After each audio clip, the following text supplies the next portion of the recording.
Hi everyone, happy Saturday, happy weekend, and welcome to another episode of the Blissful Couples Corner. In this episode, we're talking about broken but not defeated, a journey to self-healing, a journey to restoration, a journey to restoration of your mental health after a broken marriage. Here we talk about finding hope in Christ, finding healing throughout the journey, and how faith can help you through your journey of lost, through your journey of a broken heart after a relationship. So I want you to stay with me. For those who are coming here for the first time, this is the Blissful Couples Corner, and I'm your host, so Angel. Today I am so excited. It's been a while we've been here. Let me reduce this volume a little bit.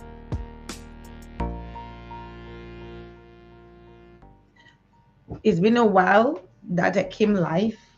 I mean, because family and everything. So sometimes I do have to take a break to take care of my family and issues around. So, but yes, we are back here, and I'm so excited with this episode. I'm so excited with this topic we have today: broken but not defeated. We all know what is happening with marriages out here. A lot of divorce here and there. Things are happening. So today, we want to touch on that topic, on the topic that tells us a story about what women or some women go through after a bad and broken marriage. We want to give hope to people going through that. We want to give a sense of not feeling guilty about what has happened. So in that light, I have a powerful lady here today. She's gone through a little bit of that. You're going to discover it. So she's going to share her story, and we're going to have a discussion of how she navigated this dilemma in her life with kids and all that. So I want you to stay tuned. I want to apologize beforehand. My son, you're going to be hearing him banging the door because today I'm not in my room. I'm right here in my office. So it's downstairs. So I want to just apologize beforehand. So please, when you hear the noise, just ignore it. Okay. We have to deal with him today. Without much ado, I would like to bring our guest today. There were supposed to be two. I wonder what this boy is doing. There were supposed to be two of them, but I think one has a hold up for one reason or the other. But we do have Miss Chantel here with us, and she's going to give us her story and how we can navigate this thing. Give me a minute. This boy is, I don't know what's going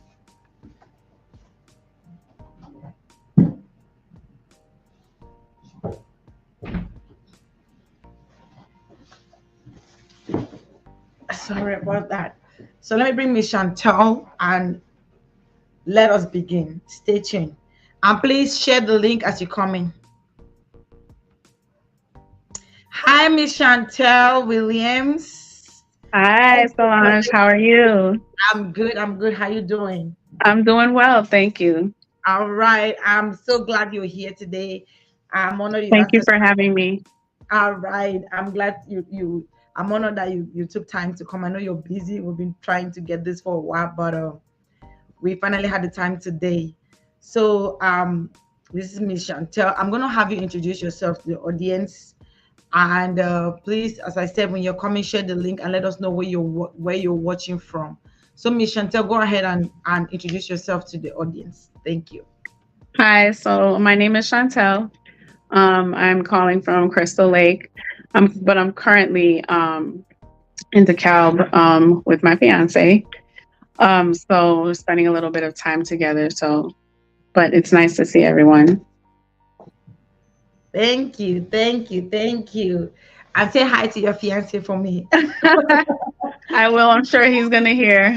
All right, all right, all right, all right. Thank you so much. So let's take a minute. I always like to take a minute to give chance for people to share. Megan had told me to share the link with her, so I'm just gonna ahead and do that. Um, Is the share on the, in case if others are trying to figure that out, is the share on the stream this to your audience?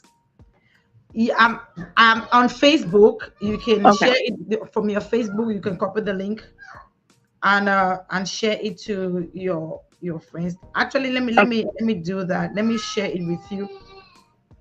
Give me a It's second. it Let is me. okay. I'm probably gonna have the same thing to happen.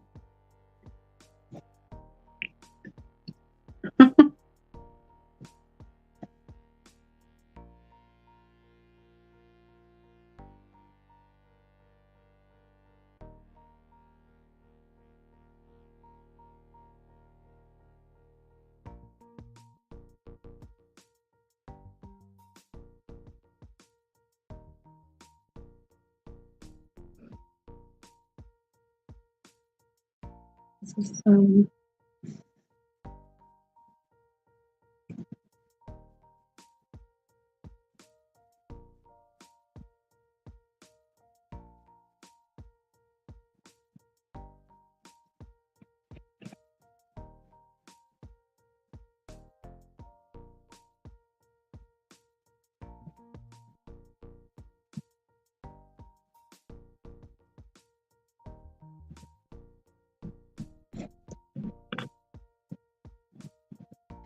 So I sent you the link. You can share it. I sent the link to you. So let's not waste time. Let's go right in, Miss Megan. Miss, I already call you Megan, your sister. Miss Shante, can you hear me? Hello. can you hear me? Yes, I can hear you. It looks like I Okay. lost you for a minute. Can you hear Okay. me now? I can hear you. Okay. Now let's just go right in. Okay. Can you tell me a little bit about your story, your journey? I mean, as we spoke last time, you gave me quite an interesting story about your marriage up until this point. So you want Hmm. to give our audience, let's get to know you. Let's know what we're talking about. Tell us a little bit about your story. Um, okay, it's pretty lengthy, but I'll definitely try to make it as short as I possible. know. It's a lot of stuff that could be missing out in the story, but just basically, the first time that I married, I was 19 years old, and I married when I was in the military. So that marriage lasted about 5 years, but the um, due to the issues that we've battled with one another, and a lot of abuse that was going on, I would not be here to talk to you all if I stayed in that marriage. It was pretty bad. But and then after that, I got married again at 28. I had um, I had two children, and I was with him for about 8 years. And he proposed to me twice. The first time was when I was pregnant with my son, and the second time, and I say the second time because we weren't ready to be engaged, or to even move on to marriage. And so after about 7 years, he proposed, and when after I had my daughter, and I said yes. However, it was very hard to be able to move forward with that because there was something going on within my spirit that just wouldn't allow me to move forward. And so um, I I was battling with something within myself before I can say I do. It was something that was holding in my throat that I couldn't just say it out loud, but I finally did. And I fought through that, but I felt like that was the biggest mistake that I've made. And so I had to go on a journey, and it started with COVID. When COVID happened, that to me was one of the biggest game changers for me, because I took that as a sign of God telling everybody to be still. So I took advantage of that, and I did a lot of reading. I did a lot of spiritual walks. Um, I prayed. I worked out just to build myself up, because I was losing myself in my second marriage. I barely even had time to even give my energy to my kids. So it was pretty tough for me. But I didn't realize some of the things that I've allowed to happen that brought me to that point. And so God had opened up and revealed to me a lot of things that I didn't see. Even watching sermons that I've watched on YouTube. So it opened up my eyes and showed me a lot of things that God needed me to see as a child of God, um, as a woman of God, and what He wanted for me. And I needed to start healing first. Um, so it was a lengthy process, but I had found the strength to move forward and make a decision to come home. So I've been back for 3 years. And I stayed with my mom for a while as I was going through this, as I call it, spiritual journey. So now, if we fast forward about a year and a half later, I ended up meeting my now fiance, who was definitely a prayer. He was everything that I prayed for. Everything to the T. Like, I kid you not. I remember cleaning my house one day and I was listening to this love song, and I literally could envision this man that God has for me. And as I'm cleaning, I'm crying because it was just a moment where it was like He was ready to show me what He wanted, that He felt I needed, and what I wanted. So yeah, now it's a lot, but I met him at work. He actually interviewed me. It was definitely it was a holy hookup. That's what I like to call it, a holy hookup. I love God that. knew what He was doing. He set everything up. He set everything up perfectly. Just because when I moved back home, I found a job immediately. I got a job. It was just that leap of faith that I took because I was scared to leave. But had I held back, I would never be able to see what God could do for me. I would never be able to see and experience it. So taking a leap of faith, not seeing what could happen for you in the future, is scary, especially when you want to try to have control of how everything plays out. But you tend to forget God is in control of everything. Right. Mm-hmm. So when He says move, move, and He's going to put you in a position where you're uncomfortable until you do move. I know, right? Wow, that's interesting. So let's get back to what you to the beginning. At what age did you get married, and what age it was your first? I think you said 19 years, right? You got married. 19. Yes. Did you have a child in your No, first marriage? So no. how long did it last? Roughly about 5 years. 5 years. So Mhm. how about your second marriage? How long did it last? I know you said you got married at 27 for the second one. Well, actually, I'm sorry. Let me take that back. I met my children's husband when I was 20, or I met my children's father when I was 28. Okay. We were together for about 8 years. Okay. It was 8 years. And then we got married on Juneteenth. It was during COVID. We got married on Juneteenth. And that marriage lasted a year and a half. So if I get you right, you were with him for like 8 years before he proposed to you. And you had the children before he proposed to you. Mm-hmm. 2 kids. Yeah. Okay.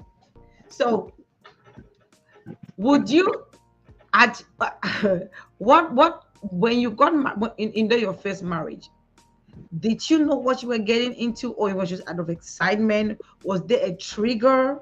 Was there a reason why you got married at 19? Was it exciting, or what was the thing? It was so. I'm the type of person that I have always been. I have always been the person that I knew that when I'm with someone, I'm with someone. So I already had the mentality of seeing a future and things like that, because that's who I am as a person. And I've seen my mother do that, So at 19, yes, I wanted to marry and things like that, but I did not know what I was doing. If I knew then what I know now, I would have known the questions to ask and things like that. But then you're 19. You're still living life. You're still experiencing different things, like, you know, but it was just something that I did. Now, how it happened, I knew it shouldn't have happened in the first place because we tried to get married 3 times and there was always some type of roadblock. And God was telling you that no, that's the Yeah. wrong thing to do. Yeah. It's Yeah. not time. And the third time we actually just went and just fought through it and let it happen. Yep. How old was he? 21. So literally, even though 21, you can say it's an adult, but it's really not, because both of you kind of, like, I would say both of you were kids. You really didn't know what you were getting into. Mm-hmm. Excited. And at that time, I believe that you didn't know God, so you were not really listening, because even though you said you tried 3 times, it didn't work. It was not, there was always a block, right? So you actually forced your way when God was saying no. Yeah. Yeah. Yes. Guilty. Yes. Yep. He says that And him alone knows the plans that he got for you, right? oh yeah, But absolutely. you wanted to put your own plan in place. Yep. And see, you know what is the funny thing about that, it wasn't funny then, but it is funny now, is that even though I was disobedient and I still made my own decision that didn't line with his, he allowed me to go through that. The best thing about that, though, is that he kept me, because the first marriage was so abusive, like significantly abusive. When you say abusive, sorry, when you say abusive, what exactly? Is it your first marriage or your second marriage? Both of them were abusive? That was my first marriage. Okay. Yeah. So what is it, like physical abuse, verbal? What kind of abuse? Yes, it was verbal, it was mental, it was physical, it was financial. Yeah, it was very bad. It was very bad. But he, like I said, God allowed me to go through that because I made that choice, even after he told me not to. But during the whole process and the things that I went through, he kept me. He kept me through the whole thing. Because like I said, I wouldn't be sitting here interviewing with you today if I would have stayed. It was that bad. So your second marriage, was it equally abusive, or it was for another? So your first marriage, you terminated it because of abuse, right? Yes. How about the second one? Was it the same thing? I would say it wasn't physical abuse. It was financial abuse. There was mental and emotional abuse, but never physical. So can you let the audience know what is the difference? Both marriages were abusive, but one didn't have physical. So what is that mental and financial abuse? What did he do? Sometimes people are in these relationships, right? They don't know that they're being abused. Right. Yes. Right. Well, the mental abuse that I have, so you're asking the mental abuse that I have experienced? Yes. What did that look like? It was more so just, there was a lot of love bombing, there was a lot of love bombing, and narcissistic behavior. So when you think that you're doing something wrong, or you're not doing something right, you start to second guess yourself, or you start trying to conform and change your way of who you are to be fitting for that person. So then you start allowing things to, you just start allowing things, people pleasing. So like, you don't like things that you don't want to do, but you let them happen because you're scared of the other person, because you're scared of what is going to happen if you don't do them. With the second marriage, it wasn't I was scared of what was going to happen. It was I didn't feel like going back and forth and arguing. Oh, you didn't want the argument. You were tired of all the argument and all. Yeah. It was the fighting and the bickering, especially because I didn't know, like, it was times where I would second guess what I stand on.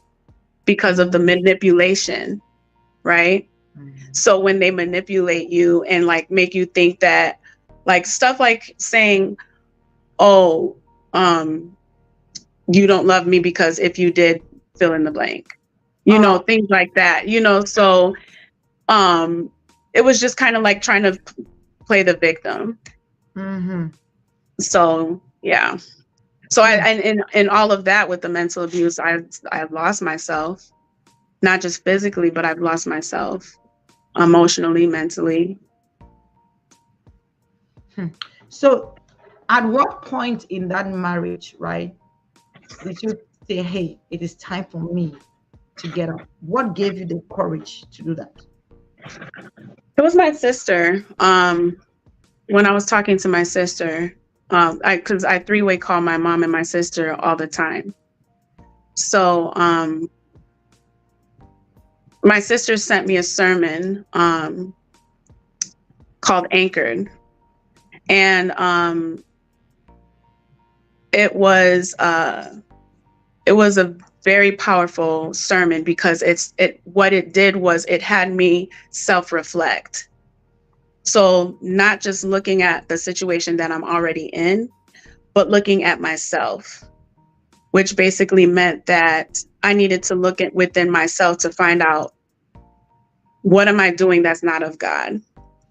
What am I doing that is causing me to come across different type of people like this to treat me the way that they're treating me, right? So I had to build a lot of I had to build my confidence. I had to build my strength, which was getting in the word, watching sermons.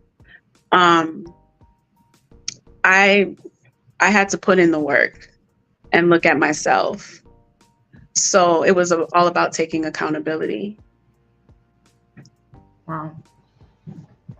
So at that moment, so let me ask, so when you were in that marriage, because I hear you talk about God, God, God, were you a Hmm. believer or you grew up in a Christian home? What was your faith like? Oh, nothing like what it is now. it's it's it was. mm, I was. I guess you could describe it as Like, you know God exists, but you are not so much, just like a I was still like rebel, a child. like a child. I, Yeah. I was like a child. My faith was childlike faith. It was just, Mhm. I know him because I went to church and things like that. Mhm. I know he exists, but, I know he's there. But he was like far from my mind, Mhm. So that far kind of from my like, oh, I grew up in a Christian home. My mom is a Christian. I'm from a Christian family. I know God exists. I know He cares. That kind of thing. But you did not have a personal relationship with God. No, no, not at all. Not at all. Okay. So now I'm trying to, because there's something that happens with people, especially ladies in abusive relationship, right? It's kind of Yes. really hard for them to reach that turning point to even accept that they Mm-hmm. are in an abusive relationship. Mm-hmm. So what is a trigger that made you to start thinking that you were in an abusive relationship? Is it when your sister sent you that thing, that um The sermon, sermon. or you've been thinking that, hey, it could be, but you were in denial? Were you in denial at any point? Um, I think I was I think I was never paying attention to it. I would either overlook it or justify it, always find an excuse of some sort.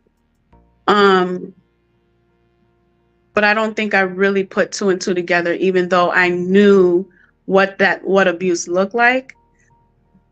But it's the same thing, it just looks different.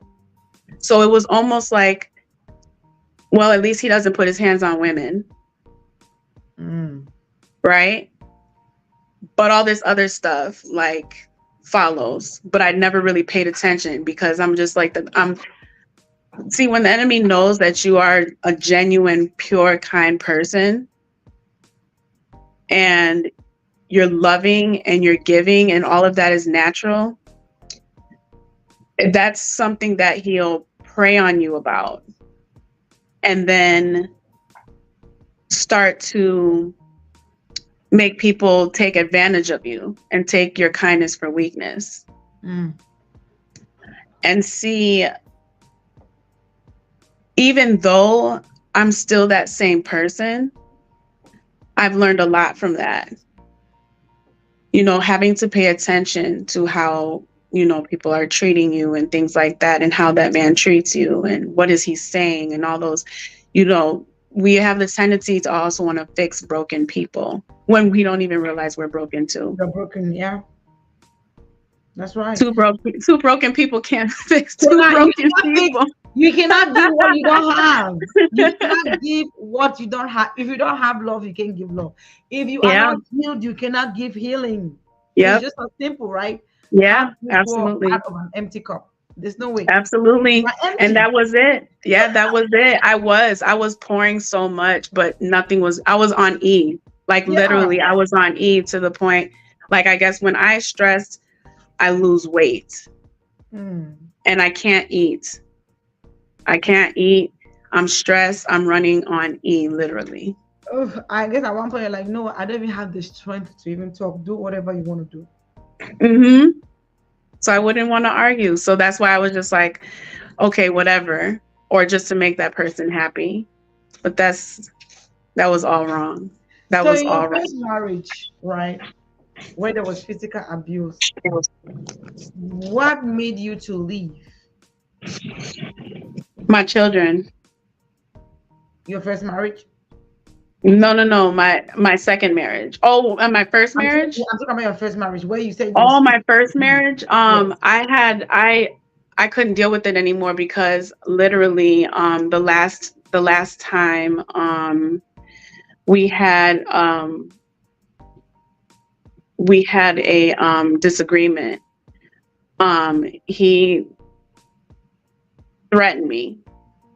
He threatened me to the point I thought that he actually was carrying something, because I was trying to get out of the car and he took me far, and it was scary. We've had some scary stuff. Like, you would think it was Lifetime. You would think it was like the Lifetime movie channel, really. Like, it was bad. And so I knew that if I didn't go, I wouldn't be here. So I had a ticket out, and I literally had to make moves and plans without saying a word. And obviously that's how God works sometimes. You can't lay out your blueprint and let the enemy see it, right? So I had to find my way out. I found my way out. And at first it was difficult. It, wasn't sure how, if he'd find my phone or, find out where I'm at or something like that, or just keep calling me. But that changed. God did something. He did something different. He did something different for sure. I couldn't focus on that anymore. Just focus on me.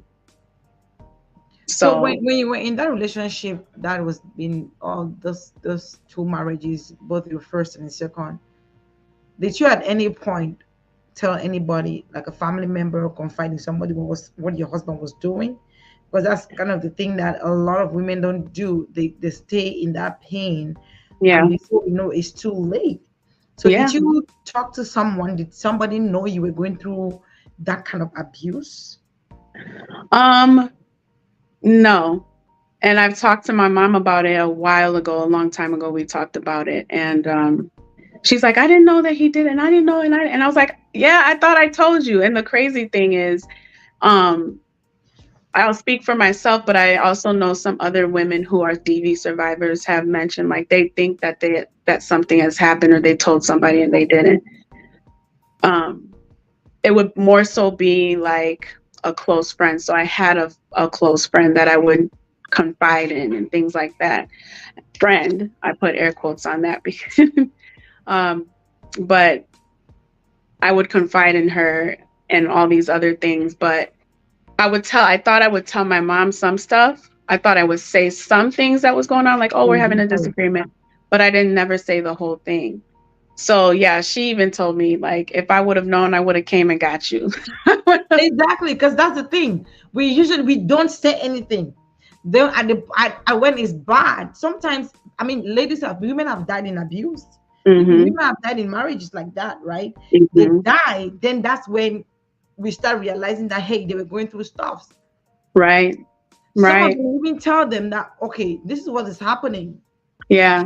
And I wonder though, what is the thing that makes that kind of situation for you to think that you said something? Is it that you're too stressed, your brain shuts down, or For me not wanting to say anything. mhm,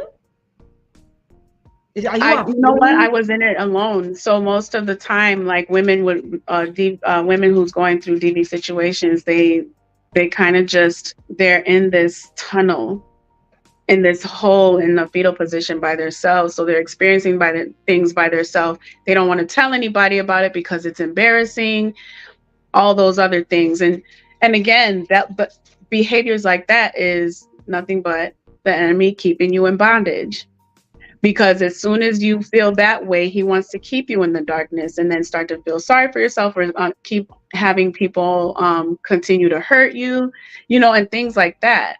So I like that. It's the it's strategy of the enemy to keep you trapped. yep, absolutely, absolutely. And I didn't want to do that anymore, especially because my mother is a DV survivor as well. Mm. So, and I'm the oldest. So I got to see a lot of things. So talking about generational patterns, when you look at your family history and you see what they go through, Mhm. that Tell me is about it. real. It That is is. real. You had to break it. Yep. It has to be broken. It has to be broken. And that's why with my second marriage, looking at my children, I knew what I experienced and my siblings experienced, and I didn't want that for them. And I'm like, they're still young. It's time to get out. I can't let them experience what I experienced and then they repeat it with their future, whoever, future husband or future wife. I didn't want them to ever have to go through what I've been through. So it was time, but it was scary. I didn't know how God was going to make it work, because I was trying to figure it out for myself instead of listening to him and trusting him. Okay. So I like what you said because you brought a picture in that in our regular day-to-day life, it happens a lot, and we tend to say, "Oh no, it's okay. My mom had cancer. My grandma had cancer. Um, Cancer is in the family. My elder brother last year, 2 years, he was diagnosed with cancer. So probably I'm just gonna have." So we have normalized the plan of the. Hmm. The We behavior, have yes. normalized the strategy of the enemy. Hmm. You see in the home, nobody's married. Children are just there in a home. My grandpa was smoking. My grandpa was a drunkard. Oh, my uncle is a drunkard. So I'm thinking, you understand what I mean? So there's that pattern that Hmm. people we normalize it Yeah. in the family. The first boys they die. Hmm. So this is you brought out this thing like your mom is a DV survival. Yeah. You are the first. You don't want it to continue. It should not become Yeah. like that is so critical Yeah. It is because very. honestly, what we see, we don't know the impact of how it of what it does within us, especially as kids. Hmm. But before you know, you are replicating what you saw from your parents. Yeah. Yes. So Yes. I find that very, very, very interesting and very important that you put that out. And this is something that I wish that every woman will see because it is not so much about you, it's about Yes. your seed. Yes. Yes. It's Absolutely, it about is. your seed. It's about It is. what you're leaving behind. It's about what you're giving up. Yep. Absolutely. Absolutely. So that And was you're beautiful. definitely much more. Oh, I'm sorry. No, go ahead, go ahead. I was just gonna say, and once you go through those life experiences, you'll start to learn. Like God will reveal it to you where you're going wrong and to pay attention. You know, um, He'll have you reflect back over your life of decisions that you've made and what you've seen your family do. When you know that it's not right and there's something that's different, there's something bigger and better out there for you that He has for you. You change how you do things. You know, you're still learning, you're still growing. And so we should never ever be feel guilty or beat ourselves up for the choices that we've made, because every experience, every experience that we've had is a learning lesson. It's a learning lesson. And that way, when God does eventually have someone for you, it will look different and you'll feel it. It feels different. It walks different. It talks different. It moves. Everything is just different. And you know it's God because it's something that you're like, I have never experienced or seen this before in my life. Mm. And it's such a beautiful feeling. It's so heartwarming. But again, you also want to make sure that you heal, because sometimes your past will sneak up on you. And what God has for you is for you. And the enemy is not going to ever try to break that, but he will try to bring Yeah. something up Bring to back, make something bring back the happen. memory. Yep, bring a trigger that came up, and this person that you're with is like, what the heck? Where is that coming from? Or I know. so you definitely have to really heal and give yourself grace, and watch how God moves. Just watch how He moves. But I will say that yes, as DV survivors, you still stand on zero tolerance. But that won't even have to be a topic of discussion with your future person, because they'll know that, because they walk the same path that you walk. Thank you. So let's go ahead with the some other questions. So I hear you say, what I heard you say from my understanding is that your turning point when you looked at what triggered you with your children, you're like, I don't want this. What Mm-hmm. I went through, I don't want my children to go through this. Mm-hmm. So you galvanize that energy for your children. Mm-hmm. And I know it was not an easy thing, to think about, oh, how you gonna start, what's gonna happen, what if they come for you, how can I take care of these kids? So let me tell us a little bit about briefly about what were the steps when you came to the realization that, hey, I gotta get out, Mm-hmm. not for me. What steps did you take to make sure of the safety of the kids, first for yourself, because if you are not alive you cannot take care of the kids? So what were the steps you took for your own self-healing? Then, So that's with. So we're talking about my second marriage, right? yes, at the end of Okay. everything. Yeah. Okay. The steps that I took. So I had, first and foremost, I definitely had to pray. And that was for strength and courage, because it wasn't so much of fear of oh, what if I leave? It was more so of a, um, is this the right thing to do? Right. Taking the children away from their father. I'm repeating the same cycle that I've seen my mother go through. So I just said, Lord, let your will be done. And I stayed in prayer. And then I started focusing on moving. I started pre-planning. I took those initial steps to prepare myself for what's my next step. And it wasn't anything that was secretive. It was open. He seen me leaving, but I don't think he thought I was really going to do it. Mm.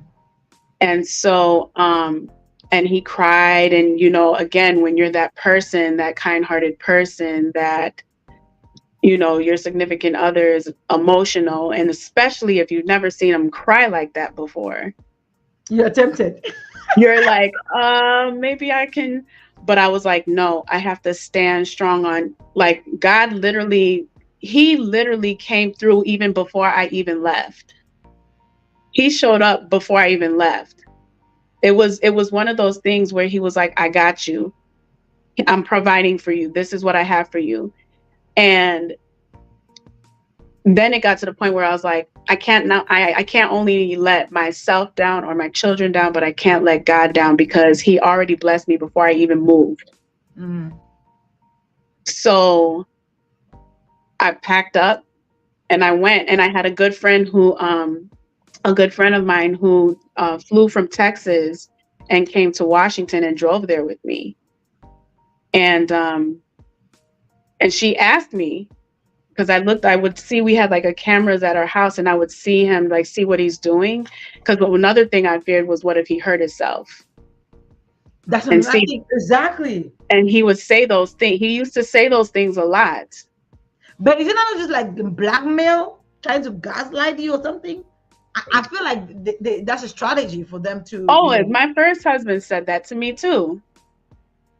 because Yeah, yeah, he said it to of me your too. personality, I think. Yeah, my first ex-husband said that to me too. And then when he realized that I wasn't going to fall for that anymore, I literally stopped falling for it. I was like, okay, like nothing. That's when he turned it on me. So, when the kid's dad was like that, when he was sad, it was like, he battled with some mental health stuff going on or what have you because of the military. So I understood that to a degree, but it was one of those things where it was, I used to worry, like, what if, his kids, he holds on to his kids, he loves his kids. Now he doesn't have his kids. Is he going to do something to himself? So I would Mm. look. My friend asked me, do you want to go? You want to turn back? And I was like, no, I can't look back. I got to keep going. And I did. And as soon as I came home, that's when I knew I made the best decision to leave, because when we would talk on the phone, it was arguments after arguments after arguments after arguments. It was annoying. All that showed me was that I made the best decision. God showed me that. So when you packed your stuff, you left, and I know that sometimes, did you have any feeling of, because sometimes women attach their identity to their husbands, which physically it's okay, like, oh, I got married, I am Mrs. X, you know. Mm-hmm. Now if I'm separating, I'm divorced, Mrs. whatever is dropping. Maybe that name was influential. Maybe I had an identity with that name. Maybe, I mean, there was some level of, something about the name. So my question is, when you break up, when you divorce, because it's not like it's a relationship like boyfriend girlfriend. We're talking about marriage. Mm-hmm. Mm-hmm. You guys have been together for years. You have something. You have children. You Yes. have been together. There's that soul tie deep.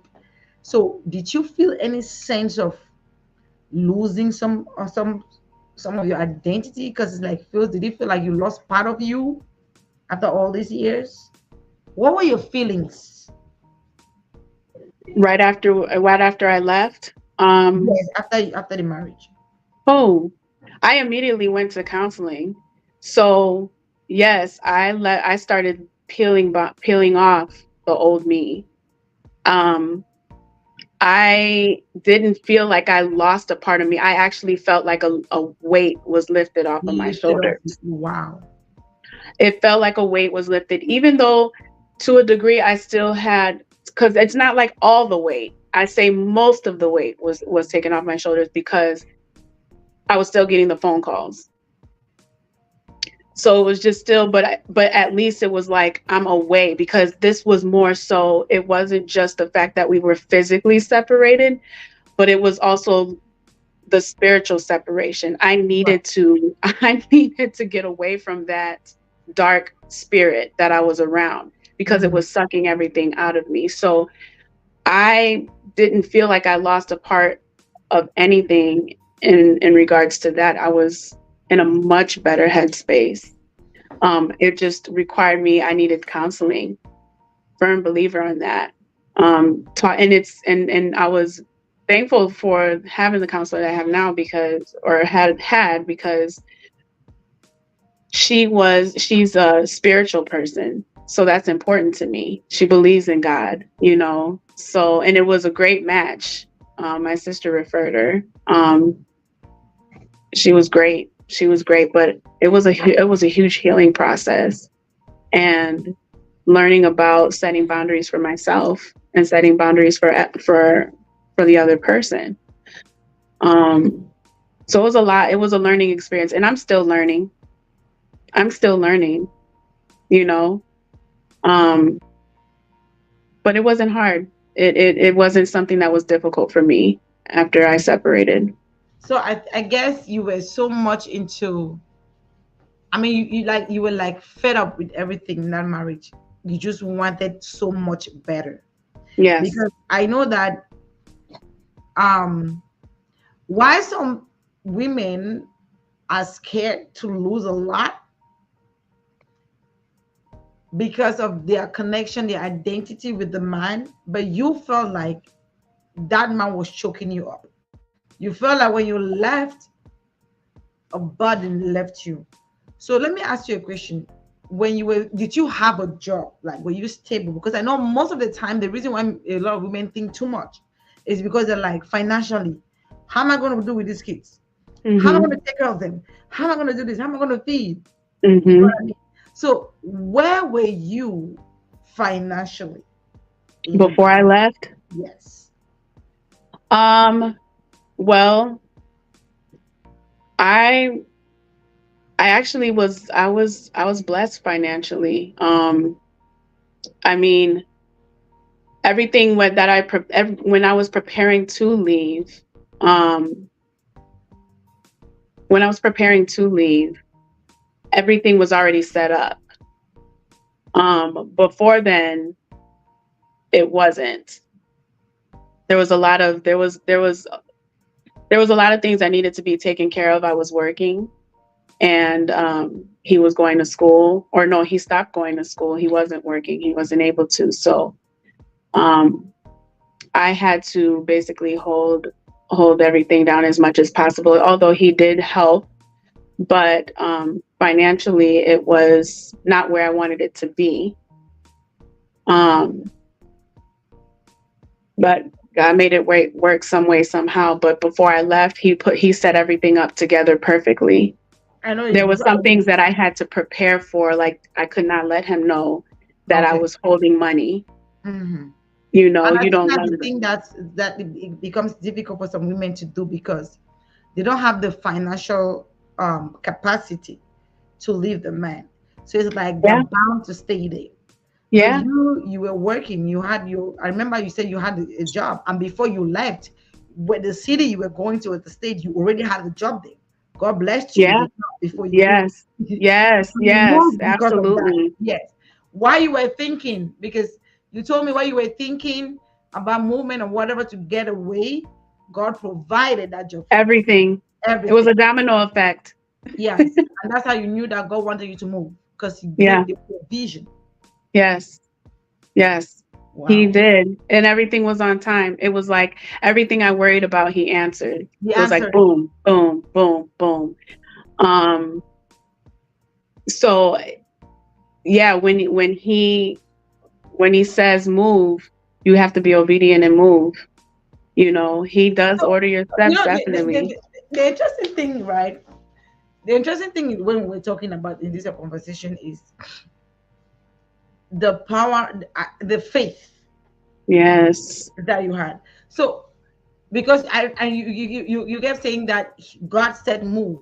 Now, how did you know it was the voice of God? Um, because he was letting me sit in my own mess. You I know was what? getting uncomfortable. I was getting uncomfortable. I mean, when I say I was getting uncomfortable, you know when you get uncomfortable, right?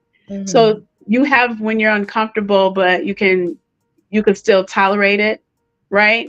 You could still let it push you over a little bit. But then you have the one where it's like it's literally you're sick and tired of being sick and tired, right? I was like, I'm really like, I was like, I have to, I can't. I'm looking at my kids. I'm looking at myself in the mirror. I did not like what I seen. You do not like Like what I you looked sick. And the crazy thing is, you know, the person that's hurting you, that person knows that you don't look the same. And they say, oh, yeah, you still look beautiful. Yeah, you still look the same. Like, what? like. That's an insult. Stop it. You know what? Like, I could see it myself. What do you mean you don't see it? But it's that bondage that they keep you in. So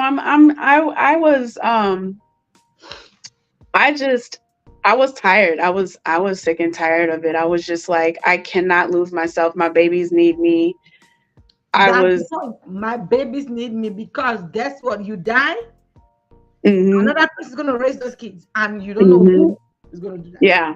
Yep, exactly. Exactly. So, yeah, I definitely yeah, when he said move, like I had to, even though I questioned and he answered it, yes, it did help build my faith. It definitely did help build my faith because it was one of those things where when you have faith is believing in the unseen, right?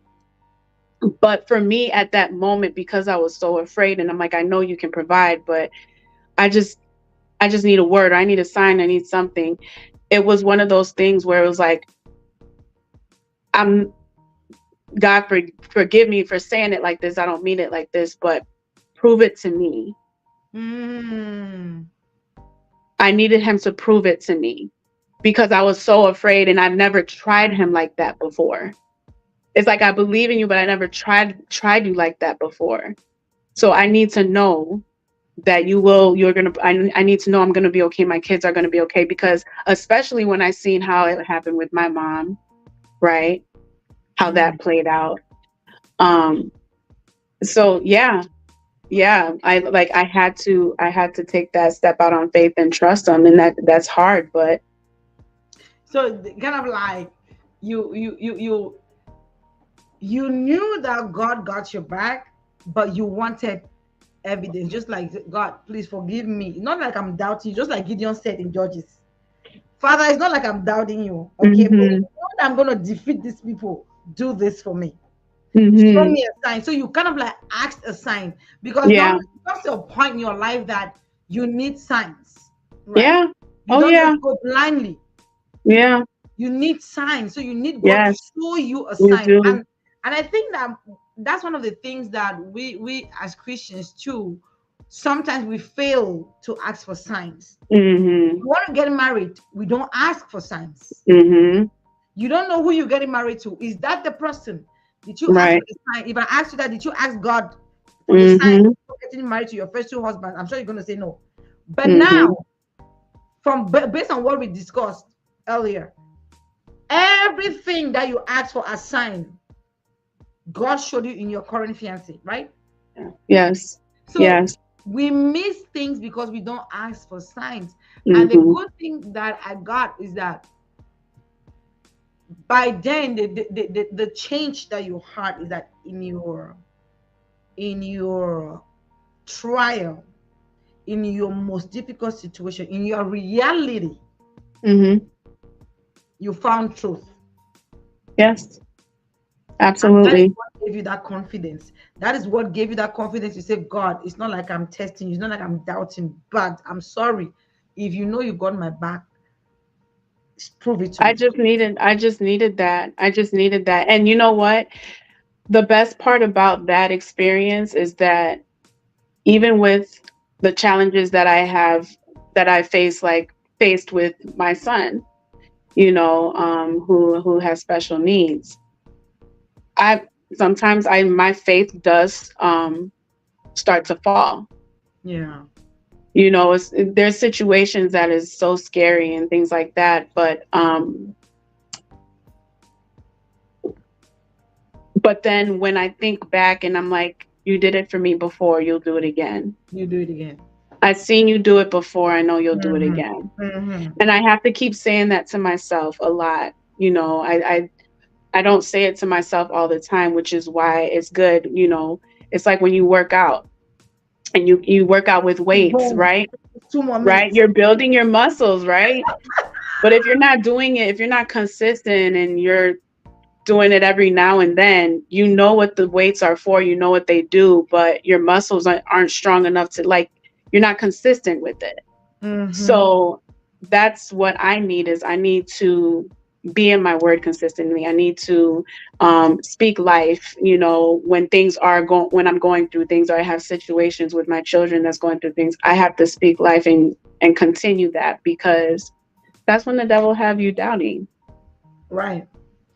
So guys, if you're just joining us, our topic is broken but not defeated. We are talking about a journey to healing and renewal after a bad and broken marriage. We are here with Miss Chantel. If you have any questions, please put it on the comment section. And if you have any comments you want to contribute, also put it on the comment section. We welcome every comment. We are here to learn one or two things from each other. So before we wrap up soon, Miss Chantel, in this whole journey, right?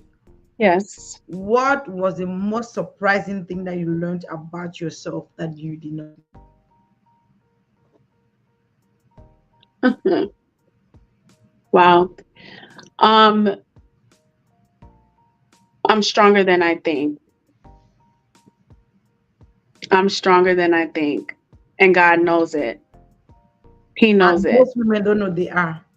Yep.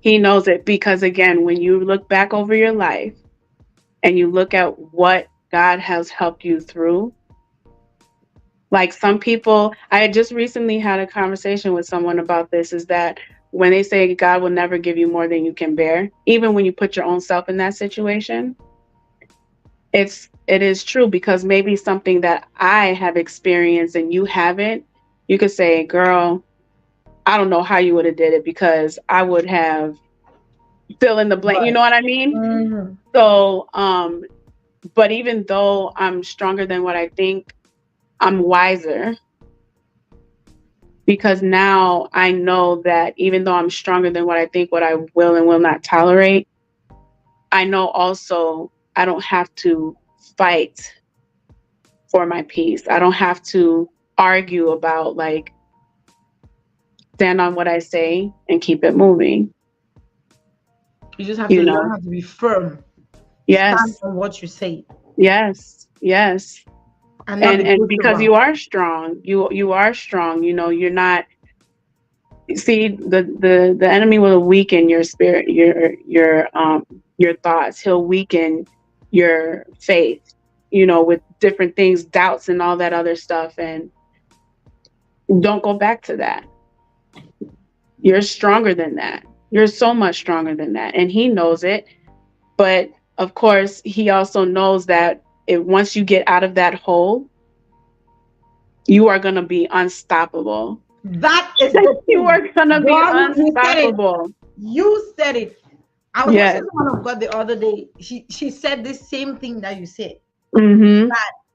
Yes, you may have been raped. Mhm.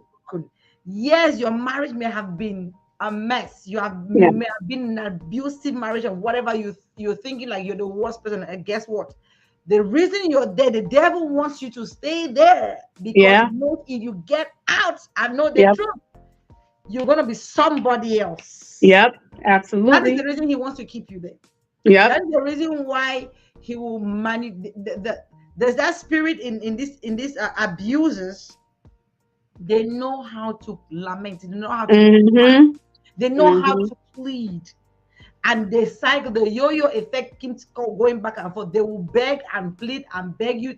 It will never happen again. Also promises. And then when you forgive, it's just a couple of days, Yep. minutes, and it starts right back. Right back The again. Yep. abuse cycle starts again. So Yep. it They always give you starts trigger. breadcrumbs. It keeps going. The trigger comes. It builds. Trigger is there.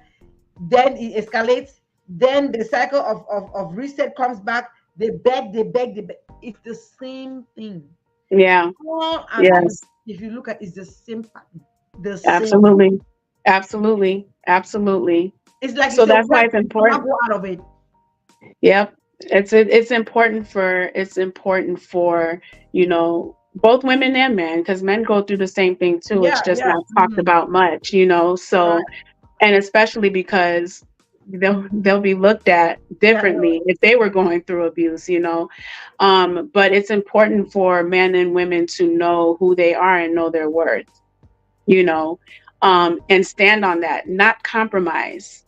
See, mm-mm. that's one of the things that, women, we tend to compromise because we understand and we know what that looks like, and you think you can fix that person. But like the Bible says, let your yea be yea and your nay be nay. If this is Exactly. something that you're not okay with, you're not okay with, and keep it moving. But the Lord will show you. He'll show you what that looks like. It's okay to be, and women need to understand it is okay to be picky. You have to be picky. Men have to be picky because the Lord is picky on who he's aligning you with, That's right. right? So we have to have these standards and expectations, but not of our own, but what God wants for us, so that it's all in order. Everything is in order, especially when you start looking into marriage. And I've learned that. Mm. I've been out of order for a long time. For a Order long is very time. important in God's house. I've been out of Everything about order the for a kingdom is long time. order. If you're out Yes. of line, the devil can attack you. Yep. You're like as open as a door that is wide open. He just needs you to be out of order, out of Yep. alignment, and that's it. Yep. Yep. Yeah. That's all he wants you to do. And So that's when things start to fail. in where I come from, right, in Africa, there Hmm. is this stigmatization about women who are out. They don't really look at the men. Honestly, sometimes I feel like the discrimination is too much, but whatever. So as a woman, it's a taboo if you're divorced. You know, Mm. it's like So, and to an extent, society has looked upon women who says they're divorced in a certain way. So when you were going all through all these things, did you when you thought of, okay, it's time for me to leave, did that play a role in did that impact your decision? Was your family how did your family help you in this? Because literally for us, your parents can tell you you have to go back to your husband's house. Hmm. Have Hmm. you They will literally tell you you're not the first nor the last to be Hmm. to go Right. through that. So how was your situation? Um, well, so on my mother's side of the on my fa- I'm sorry, my father's side of the family, um, everyone is still married. On my mother's side of the family, majority of the women are divorced and single moms. Um, but even though I've experienced seeing both worlds, still was not right, because even though on my father's side of the family he had there everyone was mainly still married, it was more of tolerating each other, Mm. or it was what happens in this house stays in this house, but then you put on a mask when everybody's around. Uh-oh. So I didn't want to live like that. You're And living so in the shadows. Ah. yes, yes. So I didn't want to live like that. So I'm used to seeing with my mom, like the women on my mom's side of the family is very strong, take care of business, take care of home, take care of the kids. Um, because the father wasn't there or something like that. So my family was supportive of it. I didn't talk to my dad's side of the family because I'm estranged from them, but my mom's side of the family I mean, my mom supported it, my sister supported it. My grandmother, she didn't know, but she knew. You know how Mm, elderlies have that, they have that discernment. So yeah, I had support from my family when I did it, and I didn't think anything about would I be wrong for for divorcing, or God doesn't like divorce, and I didn't think anything like that. I thought so more of, yeah, although God doesn't like divorce, he didn't say that it's okay to stay when you're being abused, or you know what that's I right. mean? Mm, But I've also asked for forgiveness, and you also ask for forgiveness for making those choices and those decisions without him, you know? that's good. Um, this story, I wonder sometimes, a lot of women have died in this thing. So that's why when I hear people that successfully come out of it, it's kind of like, wow, you're strong, Yeah. especially with kids and all Yeah. that. So let's go to this time of forgiveness. Hmm. Do you think there is really a full forgiveness of your ex-husbands? Did that play an impact for you to move forward? Because sometimes we are so choked up by our past, we are so angry and this Hmm. that it can tend to block us from moving ahead. Hmm. But seeing that you really had a time, you like you succeeded to move and you are in the happy spot where you are right now, did forgiveness play a role in that? How important? Absolutely. Absolutely it has. I feel like if you haven't, you're not gonna be able to experience the glory. Okay. Um, you have to forgive in order for doors to open. Hmm. If I didn't forgive, I wouldn't be engaged right now. If I didn't forgive, I wouldn't I wouldn't be at peace. Hmm. And I'm not saying that I don't have my moments, right? Cuz it's a wound that's always going to be there, right? Um so I'm not going to say that I don't have my moments, but I'm in a much better headspace than what I was before, because it's important to forgive. I wasn't perfect. Again, I can't, and the thing is that from the outside looking in, people will look at your situation and say, "Oh, I can see why you left. I would have left too." But we also have to take accountability. And when you take accountability, you have to forgive yourself and not be hard on yourself, because you're not perfect. No one is perfect but Jesus. So when you learn to forgive yourself and know that you've made mistakes and you take accountability, you learn from it, you ask God for forgiveness, you repent, and that means changing your way of thinking, not just saying you're sorry but keep doing the same thing. Exactly. It's one of those things where once you start forgiving, truly, and if there's times that there's certain areas in that there's certain areas where you struggle forgiving, ask God. Girl, Ask, say it again.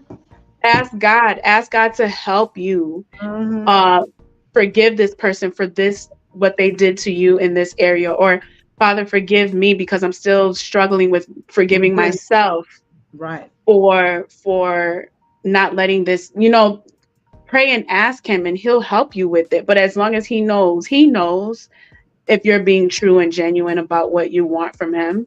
He knows. And if he's seeing that you are acting on your words, he's going to help you with the rest.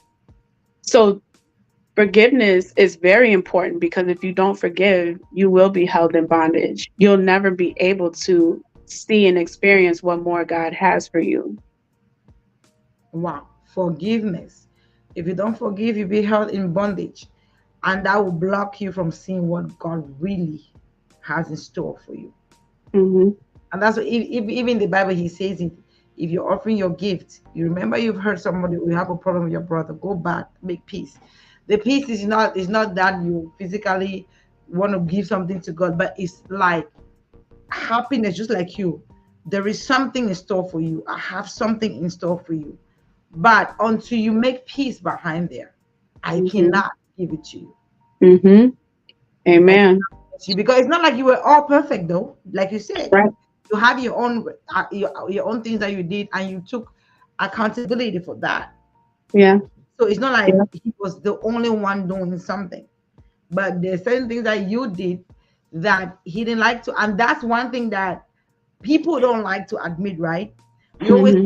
say he did. Even with us in marriage, we always say, I was like, my husband, he did that. And Mm-hmm. when you sit down, when I sit down and I think about and I introspect, I'm like, Mm-hmm. hey, come on, girl, you too, you try this. Right. How about this sport? You know, Right. you Right. self Right. reflect and you're like, oh man, I messed up here. Mm-hmm. And you have to acknowledge that you did mess up at that point.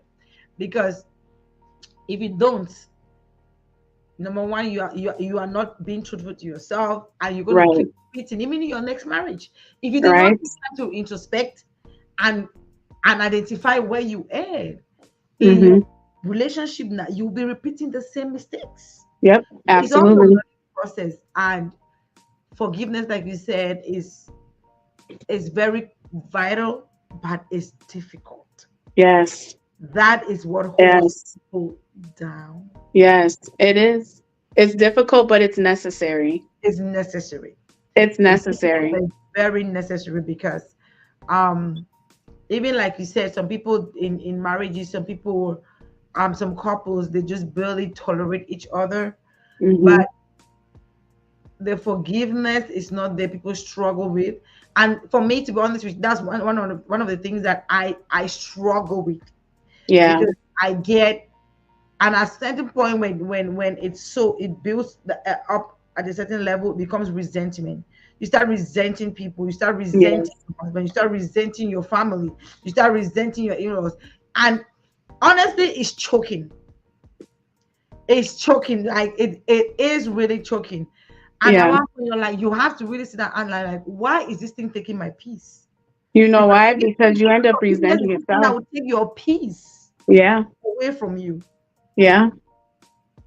Yep. So you've said it is really really important that and honestly, made one station me that I always say: if you know you're struggling with it, take it to the Father Yep. and be honest with Yes. him. Father, I struggle with this thing. To be Yes. honest, I struggle with it. How can you help me in this area? Because Mm-hmm. he's the only person that can help you. Nobody can Yeah. pray you into forgiveness. Mm-hmm. It's Mm-hmm. one of those things that you have to Yeah. do by yourself. Yeah. You cannot This say, is true. you This is cannot say, true. please, Pastor, pray for me to forgive my husband. Pray for me to forgive my mother. You cannot. Yeah. Yeah. Unfortunately, they cannot pray you out of it, It's or they very cannot pray you true. into forgiveness. It's not possible.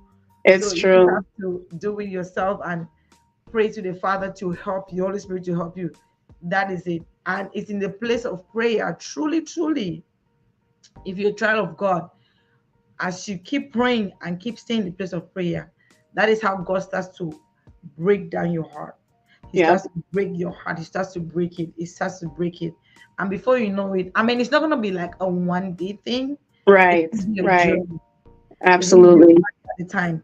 Because where you were yesterday, you don't have to be in that same position today. Mm-hmm. Is a Amen. work in progress. That's what It matters. is. It Wow. is. Yes. It's powerful. It And is. one thing I do want to say is I always tend to use the the example of being placed back on his pottery wheel. Exactly. You know, Exactly. he's the one that has shaped you and formed you. So Mhm. when you're broken, when you have cracks and you have chips on you, put yourself back on there. Be vulnerable. Yeah. Give it to him and let him smooth you out. Yeah. You know how a mom, when she holds her baby I and the know. baby's crying and she's caressing to It's calm the baby, okay. right? It's Right? okay. That's him doing that on the pottery wheel, just smoothing out the cracks because he's going to put you back in shape exactly how he had you originally. But this time, you don't take yourself off the pottery wheel. He takes you off the pottery wheel. And he will take you off when he knows, You're okay, ready. you're ready. You're ready. You got it. Because most of the time, what do? We take ourselves out We take ourselves out. when we Yep. are not ready. Yep. And then Take say, ourselves. God, why did you do this? Why did you? Exactly. Because and how do you know you took yourself out? Because you go right back to the mess that Yep. you left. You go back to your vomit. Yep. That's what Yep. happens. I mean, you're so right. He is a potter. So let him do his work. Sit right Hmm. there and let him break you and mold you. Yep. And when you are Amen. smooth enough to the shape that he wants you to be, he will let you Yeah. go. But most of the Absolutely. time, God is trying to make you round. But Hmm. when you become an oval shape, you think you're ready. You're not ready. Oval is not the same as circle. Round is round. Oval is Yeah. oval. There are two different shapes. Yep. Yep. So That's by the right. time we say that we are over, oh, that looks like round. Oh, okay, we're ready. No, you're not ready. Hmm. You're not ready. Yep. You're not ready. Yep. So man, that is so powerful, Emma. Chantel, thank you so much. Thank you so much. Yes, of course. I'm so excited. I'm so thankful that you were open enough to share your story with us and to answer these questions that we have. Some of them are really like so personal, but I mean you're really open. That shows this free spirit that you have and the spot where you are right now. I'm sure Mhm. back maybe back day to like 6 years ago, you'll be like, no, I'm not ready to say this. Yep. Yep. Yep. That's right. That's right. I just Yep. say you'll be like, no, Solange, not right now. I'm Mm-mm. not ready. I'm not ready. Mm-mm. And that's the No. beautiful thing, right? When God is molding you, when God wants to break you down, He was actually breaking you down because you were stubborn Oh from yeah. the beginning. Oh He yeah. made you to see this thing. You say, no, you don't. I'm gonna do it my way right now. But by the Hmm. time you became vulnerable, you Yeah. allowed Him to use you. You allowed Him Absolutely. to direct you. He sent you right to the path where you had to be. Yes, he did. Yes, he did. And that's why you always make sure that try try your hardest to make sure that you keep God in the middle of everything. Go to him first. And I had to learn that because when I look back and I see all the decision I made, he was not part He of was that. not part of His it. hands was not in that. It never was in that. You know? And then it's like, okay, when you want him to mold you and and fix you up, you have him mold you and fix you up and stuff like that, but you haven't learned, and then you go back to doing the same thing, Yeah. and his hands isn't on it. It's not So there. it's one of those things where it's like ask and pray, make sure his hands is in it, make sure his And hands is in I it. think that that is a lesson that I hope that a woman is hearing right now because you can end up getting divorced 10 times Mm, and still not learn a lesson. mm, mm-hmm. Because Yes. the issue is not the marriage, because marriage Yeah. is good. I always say Right. marriage is good. Yes. When I say marriage is good, people think that I have a perfect marriage. Every marriage have their own dynamics. Yes. It depends on how you fixing it with God, right? Hmm. But marriage is good because everything God created is good. Amen. It's a good thing. But the problem is us. Yep. There you We go. are the problem. Yep. Because we don't want to do it according to the manual. There are Hmm. steps, there are things you need to grow up to get to mature enough to get into marriage. But we want to eat food that is not meant for us. You That's cannot be right. a baby to drink milk and you want to eat cocoyam. Hmm. You want to eat bananas. Nah, you don't have to bite that now. Yep. That's the problem. You were a baby. You wanted to eat food for adults Yep. and you got choked. Right. Right. Right. You didn't have no teeth for that. You can't crunch it down. You cannot. You cannot crunch it and you cannot swallow it. Hmm. So that is what happened. So, like Yeah. I was saying, you can get married and divorced 6 times, but if you still have not learned the lesson, you Mm-hmm. get married to the seventh one and you're still Yep. gonna leave. That's So the right. key here is, what have you learned from your marriage? How has that redefined your personality? How has that made you to find God? You found God in that mess. Yeah. That mess, and he made it a message that you can give Say it to that others now, again. right? So the Yeah. people don't use their mess to become a message. Yes. That's They keep good. going from one mess to another. They keep going from one mess to another, and because what, God is absent in the picture. There is no how marriage can work. I always tell people marriage cannot work when God is not there, That's right. because we humans, we have weaknesses. Your husband has his own baggage of iniquities. You have your own baggage of iniquities with your own family. Two together, Mm-hmm. and you understand what happens. So Mm-hmm. only God that can come now and mediate it. He can Yep. give us the ability to tolerate. He teaches us how to love. He teaches us how to care. He teaches us Mm-hmm. even in the weaknesses. So man, I'm so like I told you, I was interested in your story because of the picture that you Yes. brought in as God being the center. For those who are watching, we're going to have the next part of this interview, of this discussion with this with Miss Chantel. But the other half, we're going to have, is a series. Yeah. It's a package. It's going to loosen up. Okay, I'm going to let you guys know. But next week, by God's grace, if our guest is ready, we're going to see the perspective of broken but not defeated from a man's perspective.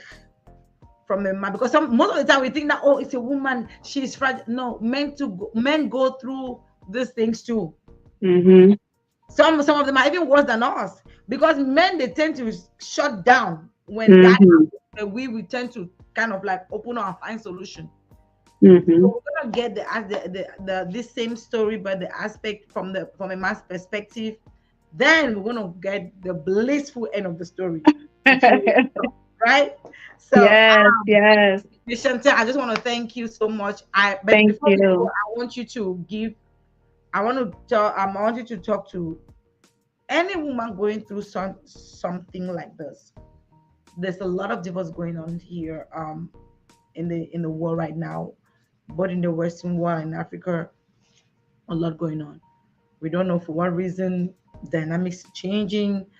Health is terrible. I always that the devil is working overtime to break marriage. Mm-hmm. He is Yes. working extremely hard to Yes. break marriages. And I tell you, if you are not careful, Yeah. hey, if you are Mm, not careful, your marriage will be the next if you are not wise. that's right. So what That's it. do you have before that even?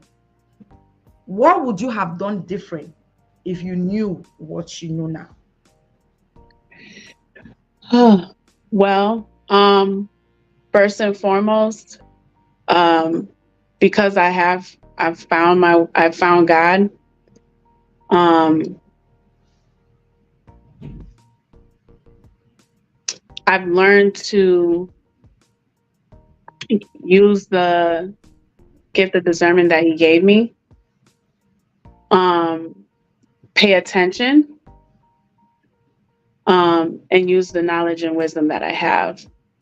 And even when, ladies, when you start putting yourself out there to date, if you're single, um, ask the man, don't ask, do you believe in God? Ask, do you have a relationship with God? Because that's so important. You have to be equally yoked. Um, you're not going to be exactly the same, but you're going to have a lot of similarities to where the man of God who has a relationship with God will lift you up or point certain things out that's wrong, and he does it out of love. Um, and hold yourself accountable. hold yourself accountable, and make sure that you know your worth. Do things differently than what you've done before. And don't let anyone or anything make you change your mind on what God has shown you. I've learned a lot from that. I've learned a lot from that, and it's gotten me very far. Thank And you. I still got more ways to go. You still got it. You still got more way to go. You know that. So stay right there and keep pressing on. Cause Yes, trust me, it's not the end. As you're brazen up, the devil is saying, no, no, no. Is she happy? right. No, no, no, I can't let it happen. So there is war. There Yes. Yep. my Yep. like, what? Wait. I thought I break her. She's not broken. That's what he's trying to do. He wants to shut it Yeah. down. Wait, is Chantel still standing on her feet? Wait, Chantel with the pastor? Oh no, no, no, no, no. I got rid of Mhm. him always. Oh He's yeah. always strategizing. Yep. Oh yeah. He's So, angry. yep. Yep. So just like Chantel said, please, if you're out there, if you've gone through this or you are going through this process, listen, there is only one person you need to look up to, and that is Jesus. Hmm. He is that Amen. he is the truth. The Your way and the reality light. is what it is right now, but that is Yeah. not your truth. That is not the truth of who you are, or that is Hmm. not the truth of your circumstance, right? Hmm. He said, Him alone. I alone know the plan that I have for you. There are plans to prosper you and to bring you to a future and a hope. Hmm. That's His word. Yep. If it was not like that, He wouldn't say it. And you ask yourself, but that is God's word. That is His promise. Why am I living in this reality? Your reality is not your truth. It's not the That's truth right. of God. That's right.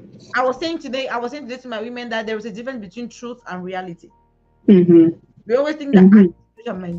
what is happening? I'm Hmm. broke. The reality that is that you're That's broke. reality. Yes, but It, that's not the it, truth. the reality is an existent fact. It's a fact right now. I'm broke, but is that the truth? No. Right. The Bible Right. says I am rich, That's right? right. That's right. That's So right. at the end of the day, which one do you want to believe in? And that is when our faith comes in now. It says what? Amen. Is the things that are unseen, believing in what we Unseen. don't Yep. see. Yep. You have to bring back that truth to come and counteract the reality that we are living in. Yes. That is the most difficult thing to do, but we just have to have that faith. That is it. Hmm. And once we continue confessing the faith, confessing God's word, that is how we build our faith. And the reality in which we live starts fading out, giving way, because that's what the devil wants to do. All Hmm. it does is takes the truth, twists it, and it becomes your reality. That's what it is. So, Yep. and most of us now we dwell in that. So I just want to say, just like Miss Shante has said, look up to Jesus, stand on your ground. Don't let anybody change you from who God has made you to be. That's right. Don't let anybody change your mindset of who God is, because they will try to do it. The devil can come in the form of your fiance. He can come in the form of your husband. He can come in Hmm. the form of your mother. Anybody, he will take that Hmm. and deceive you. Hmm. So, as you have heard today, it's my hope that, just like I always say through this platform, that somebody learns something. I have learned a lot. Actually, that's the reason why Miss Chantel is here. Because when I was doing her hair, man, and for those who don't know, she's my twin sister, a sister from another mother. We have one Father, which is God, God the Father. In the family of Christ, we are all brothers and sisters. So Amen. I saw her, I was doing her hair, and boom, we started talking. And she told me Yes. this beautiful story that I thought, I asked her if she could use it to encourage women going Yes. through this. It is not Yes. lost. You're divorced. Maybe that was not your man. Maybe you Hmm. didn't hear the voice of God. Now, Hmm. maybe not you saying that, my husband don't want the TV this way. I want the TV that way. Then I'm divorced. That's not what we're talking about. Hmm. So we're talking about real issues. Yes. You have to try. You have to make sure that you hear God's voice in the midst of all Hmm. this chaos. Hmm. Silence every external and internalize the voice of God so you can Yeah. hear. That's what we are saying. Let me Chantal, thank you so much. Thank you Thank so much. One you. important thing she said here is forgiveness. Please don't let unforgiveness to block your way to your glory.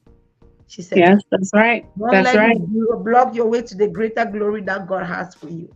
Amen. Put your eyes on the cross. Thank you so much, Chantel. Say Yes. hi to the pastor for me and tell him that I am waiting on him. Eh? I will. I'm I will. very sorry. I Thank you will. so We much. have Thank you talked so about much. it. Yeah, thank you so much. Say hi to him. It was a pleasure having you here. You have any last thing to say to the audience? Thank you all for having me. It's truly an honor. Thank you, Solange, for having me. It definitely was a blessing, and I really truly hope that I have been able to touch a lot of people. Even if it's one word that I said that just flicked the light bulb, that's more than enough for me because then God will do the rest. So know your worth, love yourself, always keep God first. Learn to forgive, watch yourself thrive. Oh my God. Know yourself. Learn to forgive. Put God first. Watch yourself.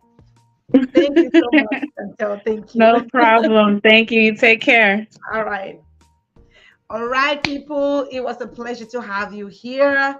For all those who watched, thank you so much. Please drop your comments, whether you're watching now or later. Drop your comments if you have anything to say. If you have any experience you want to drop, thank you, thank you, thank you. That would be much appreciated. Still, if you have any question, you can still drop it in the comment section, and I'm gonna answer whenever I see it.